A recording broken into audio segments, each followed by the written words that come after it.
एकमात्र नाम को पकड़ लो, हमारी प्रार्थना मान लो। लोक परलोक में जो सुख चाहिए वो सब नाम से प्राप्त हो जाएगा। देखो, इसमें चिंता नहीं करनी भगवान ने अपनाया कि नहीं अपनाया, इसकी भी परीक्षा नहीं करनी। भगवान ने अपनाया कि नहीं अपनाया, इसके लिए हमें ढूंढने की जरूरत नहीं। भगवान से भी बलवान भगवान का नाम है, उसको हम पकड़े। बात समझना। गोस्वामी जी कह रहे हैं, जोगुना विराग कलयुग है, अष्टांग योग का फल है परमात्मा में समाधिस्थ हो जाना। कोई बिरला योग का प्रयोग परमात्मा समाधि के लिए करता है। नहीं, आप देख लीजिए, हम जो योग करते हैं उसका उद्देश्य क्या है?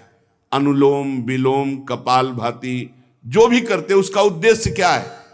शरीर स्वस्थता। ध्यान से देखिएगा, शरीर स्वस्थता का उद्देश्य क्या है? भोग, समाधि नहीं। जो अष्टांग योग का फल है समाधि, कलयुग में नहीं रह गया। कोई बिरला होगा, हम ये नहीं कहते भगवान की सृष्टि में ऐसा नहीं हो सकता, होंगे, कोई बिरले होंगे, लेकिन प्रगट में देखने में जो आता है वो योग का प्रयोग शरीर स्वस्थता और शरीर स्वस्थता का प्रयोग भोग।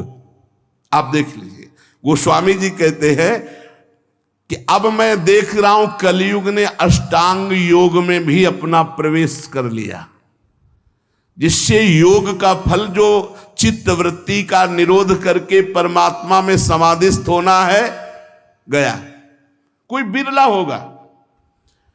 फिर कह रहे हैं न विरागु,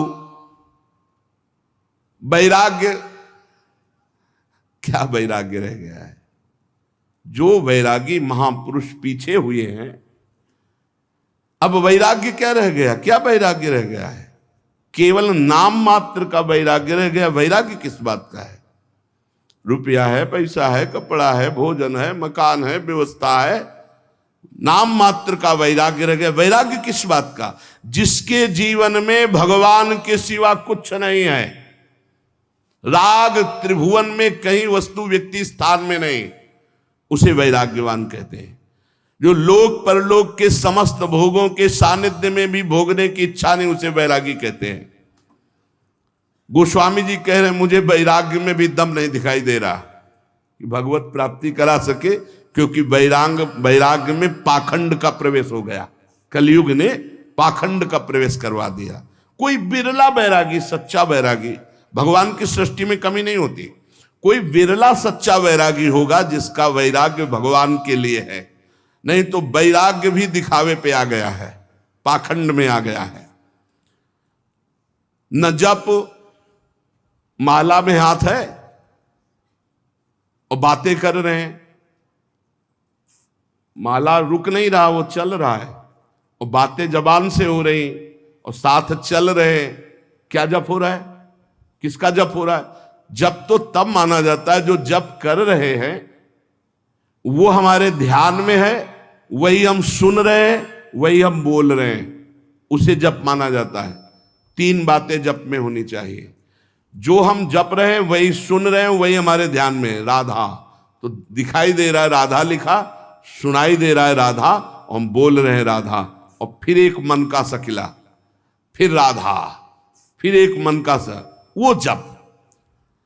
अब जप में भी 11 माला कहा है, हो जाए हर 5 मिनट में घड़ी में, और जल्दी जल्दी, स्वाद नहीं, रुचि नहीं, मन नहीं, बस कोई कोई तो ऐसे माला सरकाते कि हमें लगता है कि अगर रा रा बोले तो भी नहीं सरकेगा।